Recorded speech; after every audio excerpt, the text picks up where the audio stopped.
thank Vice Chair Ted Lieu, as always, for joining me. For over a year, Donald Trump and Kristi Noem have been using Americans' taxpayer dollars to terrorize law-abiding immigrants, kill U.S. citizens, detain children, and endanger communities. What the American public have seen unfold in Minnesota with the murders of Alex Preddy and Renee Good has just been terrible, and it's been the last straw for too many Americans. Let's not forget how we got here.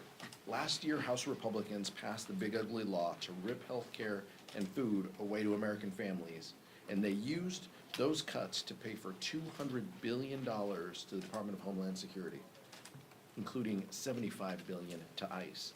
That's more than 7 times the ICE annual budget. Let that sink in for a moment. Rather than making life more affordable for American families, Republicans decided to use their signature piece of legislation to give a blank check to Kristi Noem. Now, we've seen this out-of-control, bloated agency carry out some of the most horrific crimes in American history. From trampling on the Constitution to murdering U.S. citizens and violating civil and human rights, there is no question that this brutality must end, and House Democrats are united in that. We cannot act like this is business as usual. That's why Democrats are using every tool at our disposal to hold this administration accountable, and that starts with removing the Department of Homeland Security Secretary Kristi Noem. Democrats are joining the American people in demanding that federal immigration agents are held to the same standards as our local police officers. Our caucus is united in demanding 4 common sense reforms.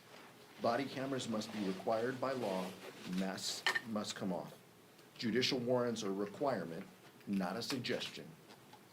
We must have independent investigations to prosecute agents responsible for carrying out abuses. And finally, there needs to be clear guidelines on use of force. Democrats won't rest until we enact real change in this lawless agency. Vice Chair Lieu. Thank you, Chairman Aguilar. Trump's tariffs continue to increase inflation. The recent producer price index came in hot, hot, hot. Economists predicted a 0.2% rise. It was 0.5%. And what that means is tariffs are now causing businesses to pass on these increased costs to consumers. And what is Trump focused on? Closing the Kennedy Center. Apparently, he couldn't even get Kid Rock to perform there. And now we have this hallowed, amazing institution of the United States closed because Donald Trump royally screwed up when he vandalized it by putting his name on it. I agree with Chairman Aguilar with everything he said about Trump's ICE and Border Patrol. Trump's ICE and Border Patrol interior operations are out of control. Not only did they kill 2 civilians last month, but you see continuing videos and stories of their abuses. We learned recently that ICE shackled a woman for 24 hours in a bathroom with 3 other men. The faucet didn't work, and when the men would go to a toilet, the woman would hide her face. We know that ICE also detained a 5-year-old citizen, Liam, who then got sick because of the horrible conditions at the detention facility, and a federal judge ordered the release because ICE is just flat out violating the law. It turns out some of the folks that ICE is taking came in here legally through legal processes last year. And if the Trump administration doesn't like that, they've got to change the law. They can't just take people who came in here legally and then try to deport them. And that's why you have judges doing what they just did in this case and release 5-year-old Liam. I also want to echo what Chairman Aguilar said about Kristi Noem. Under her leadership, the Department of Homeland Security has killed a number of Americans. She needs to resign, or she needs to be fired, and if not, impeachment proceedings need to proceed. And with that, I yield back. Questions? Max? As you mentioned, a lot of Democrats have issues with the way DHS and Kristi Noem are handling situations in the U.S. As a result, how will you vote on the funding package later today, which does provide temporary funding for DHS? I think we'll have members on Some members will vote yes, and some members will vote no. This has been a topic of discussion that we've had, that you guys have reported on over the weekend. We had emergency caucus meetings where we were hearing from members. We understand the perspectives that our members bring to the table. Some of the appropriators feel like they need to support this deal. Other members feel deeply concerned that even 2 weeks of ICE continued funding is, in a sense, blessing what they have done and what they will continue to do, terrorizing our communities. But our caucus is united, and look, I know you folks are gonna talk about this vote. We're opposing the rule, because Speaker Johnson apparently told, his crew that, they could pass this on suspension over the weekend, as was reported. That's false. There was no, discussion that would lead any rational person to believe that, 100 Democrats could vote for this. If they have a problem passing these bills, they need to talk to Hakeem Jeffries. But the first step was in admitting that this can't pass on suspension. And so now they have to pass a rule. If they pass a rule, which, we'll see in the next few hours, then we'll have a quick debate and we'll see where members land on this. This has been, the unifying force of members, though, has been these things. Has been Kristi Noem is the head of this agency that is seemingly lawless and doesn't care about the First, Second, Fourth, or 10th Amendment, and she's got to go. We want to protect our communities. We've said that from the very first press conference that the Vice Chair and I did last year, after the president, pardoned violent criminals. And that continues to be a focal point, is what is best to protect our communities while respecting the rule of law. And what we know is that Kristi Noem doesn't believe in this. They're willing to let Stephen Miller make policy over there. And I think what members were also showed is 59% of Fox, this is a Fox poll, 59% said ICE was too aggressive. So Speaker Johnson is on the wrong side of this. He's already dismissing some of the reasonable reforms that we're offering. The proof continues to be the American people. Speaking in a poll, at Fox, or speaking at the ballot in Texas, the American people are fed up of this. They are fed up of lawless ICE. They are fed up of runaway budgets with no accountability, and they are fed up of the rhetoric that Republicans are trying to offer to justify this lawlessness. And it's going to be on us. It's going to be on House Democrats to push back. And we will push back now. We will push back in February, and we will push back all the way through November until we get an opportunity to change the temperature in this place. A few weeks ago, I went to Minneapolis, St. Paul, and met with nonprofit groups and local law enforcement. We did a Democratic field hearing, and their stories of abuse are horrific. You have Trump's ICE completely being out of control. We also know that the public pressure is working. The Trump administration is starting to backtrack. They removed Border Patrol Commander-at-Large Greg Bovino from Minnesota. We also know that he has now engaged in anti-Semitic comments. He needs to resign. We also know that Kristi Noem yesterday issued a directive saying all field agents in Minneapolis must wear body cameras. That is a start, but every one of their agents across America needs to wear body cameras like real police officers do. And I encourage American people to continue this public pressure and to exercise their First Amendment rights. Just to drill down before I ask my question, you're going to wait to see if the Republicans can pass a rule before you decide how you're going to vote, or you know? Or I'm going to wait until we pass a rule before I tell people what I'm going to vote. Okay. Okay. Either way, it serves the same purpose. But look, we've over the last couple of days, the Vice Chair and I have tried to create an environment with the leadership team where we hear directly from members who are struggling, who are frustrated by what they see. And the week back home, where we talked to folks in our communities, about the local lawlessness of ICE. You know, really put a finer point on that. We weren't, you know, in DC comparing notes.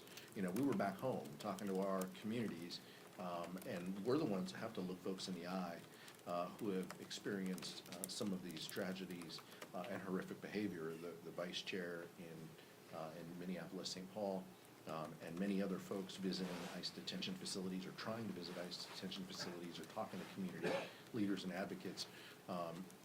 But time and time again, what we hear from our colleagues is we have to make changes. We have to reform DHS. They were given unlimited amounts of money by House Republicans, and we need to have meaningful reforms because they are unchecked. They have been proven time and time again unworthy of our trust and unworthy of the benefit of the doubt. All of us are here on the Democratic side. I know the vice chair and I feel this way. We want government to work. We know it can be an instrument of good. We know it can help people in their daily lives. And what these folks are doing sets all of us back because they are now going to be afraid. And I talked to our local law enforcement leaders about this in San Bernardino County last week. Local law enforcement is concerned that people aren't going to report crime or they aren't going to say that they are a witness of a crime because they're afraid that everybody is working with ICE. And that hurts us. If people don't feel like they can answer a police officer's question on what they saw for fear of their status, you know, that sets us all back.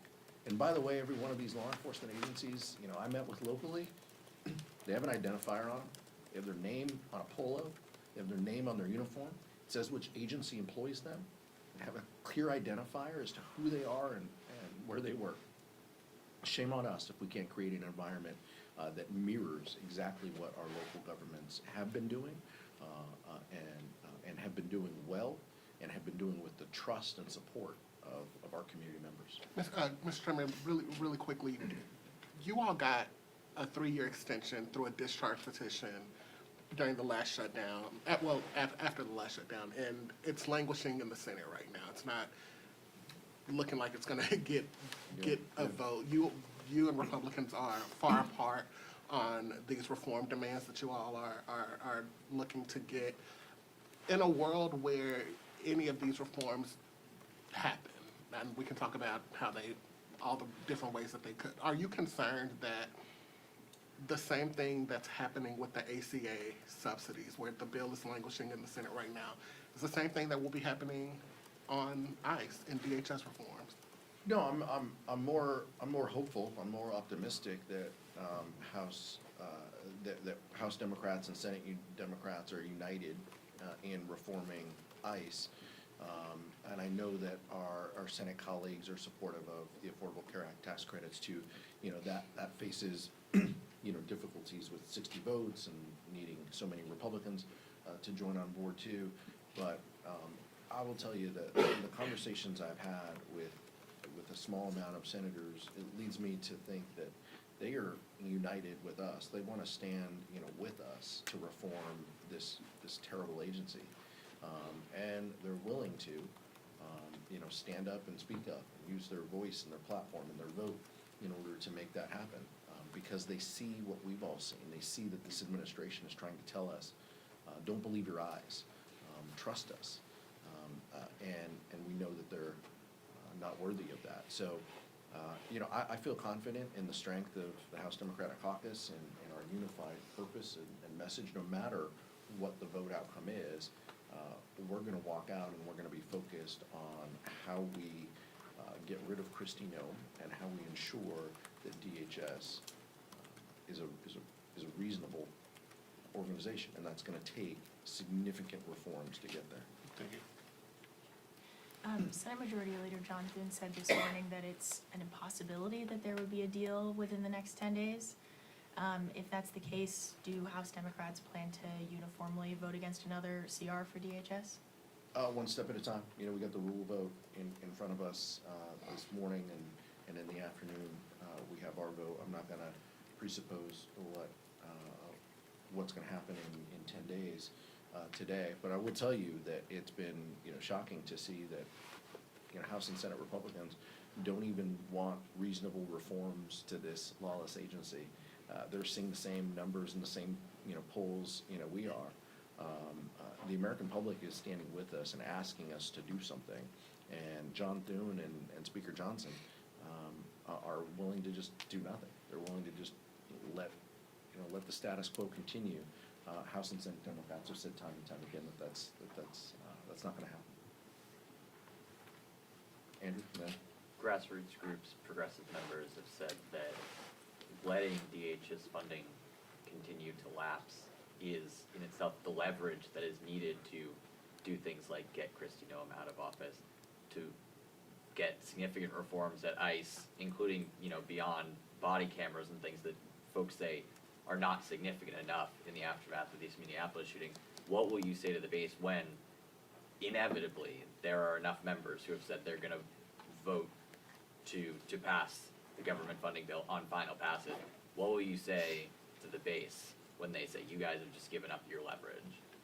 What I'll say to all of you and what I'll say to the members, first, we got to see what happens with this rule vote. You're making an assumption that this package passes in the afternoon, and I think that's fair. That's fine. I'll play along. But what you'll hear from members and what you'll hear us say to folks, inside, outside, whatever organizations you call it, is, we have more opportunities. We have more opportunities for leverage, not 6 months away, not in the next appropriation cycle, not, September 30th.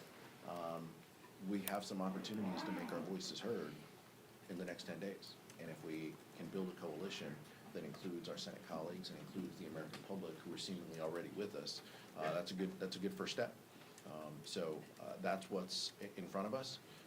We'll see what happens with this vote, but I feel very confident saying that House Democrats are going to emerge and to say we need reforms on ICE.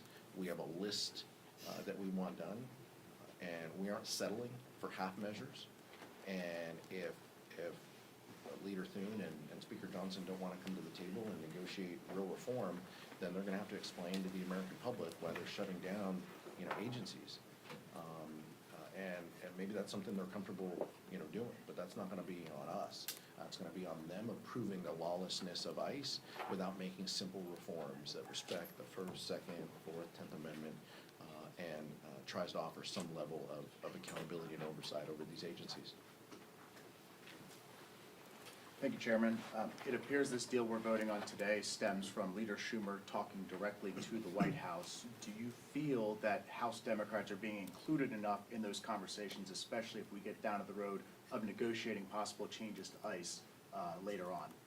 I don't think we were party to that conversation, last week. That's fine. Look, we play the cards we're dealt. We're voting on the measures that are on the floor. I'm not interested in playing parlor games over, who talked to who or hurt feelings about, missing a phone call. I don't care about that. My colleagues don't care about that. This is the vote in front of us. This is what we have. We have a rule vote coming up shortly, and then we have the full bill that includes the full year funding measures for the 5 agencies and the 2-week CR for DHS. That's in front of us. We've been asking for simple reforms to this lawless agency. We're going to continue to work with the American public and build a coalition that gets that accomplished, because nothing's going to change until we actually enact meaningful reforms to this agency. I wanted to ask in regards to the Clinton's agreed to testify ahead of the contempt vote. Republicans gave them a noon deadline. I'm curious, there seems like obviously several Democrats broke with the party to recommend it out of committee. I guess, do you guys think, do House Democrats owe it to a former president and a former presidential nominee of their party to protect them from bipartisan subpoenas? Like, this is about, and I don't want to get ahead of the committee. Robert Garcia and the committee members can talk about their votes and explain their votes, but criminal contempt of Congress is a very serious thing that should be reserved for, we should only vote on something that serious when someone completely thumbs their nose at Congress and doesn't want to, come in and meet. The Clintons have proposed a schedule to meet. They've accepted every condition that the chairman has offered. So clearly there is no basis behind a contempt vote. And yes, contempt vote right now. There's no basis for that. We won't support that. It's completely ridiculous, and it just shows the partisan nature of Chairman Comer. Right, this is, I told you before when this came up a couple weeks ago, right, like this is all political theatrics. This is about him wanting to score political points because he probably was at a rally at some point and yelled, you know, lock her up. That's all this is about, is him trying to fulfill that, you know, conservative, you know, wet dream to make that happen. And so that's just that's where we are, and that's where the politics of this moment. But there's no basis for a contempt vote, and I hope one doesn't come to the floor. So why are Republicans so interested in Bill and Hillary Clinton? It's because they're trying to distract from the fact that Donald Trump is in the Epstein files thousands and thousands of times. In those files, there's highly disturbing allegations of Donald Trump raping children, of Donald Trump threatening to kill children. So I encourage your press to go look at these allegations. And I'm highly disturbed that Deputy Attorney General Todd Blanche just got the law wrong. Yesterday, he said, essentially, that it is not a crime to party with Jeffrey Epstein. Well, that's actually not correct. If Jeffrey Epstein was human trafficking minors for these sex parties, and you show up and patronize the establishment at that party, yes, you're guilty, because patronizing is part of the law, the federal sex trafficking law. So Deputy General Todd Blanche just got that wrong, which maybe explains why they aren't investigating all these folks, including Donald Trump. He needs to read the law and investigate these people. He also needs to resign, not only for not knowing the law, but a massive, not only screw up, but the biggest privacy violation in history. They release a lot of pictures of minors unredacted, just violated the privacy of these girls. It is uncalled for what they did. The one thing that they could not do under this law was to invade the privacy of these women now, who were girls at the time, who were victims of sex trafficking. Also, he met with Ghislaine Maxwell, moved her to minimum security prison, and then got a puppy for her. So for all those reasons, he's just got to leave the Department of Justice. Thank you. Thank you.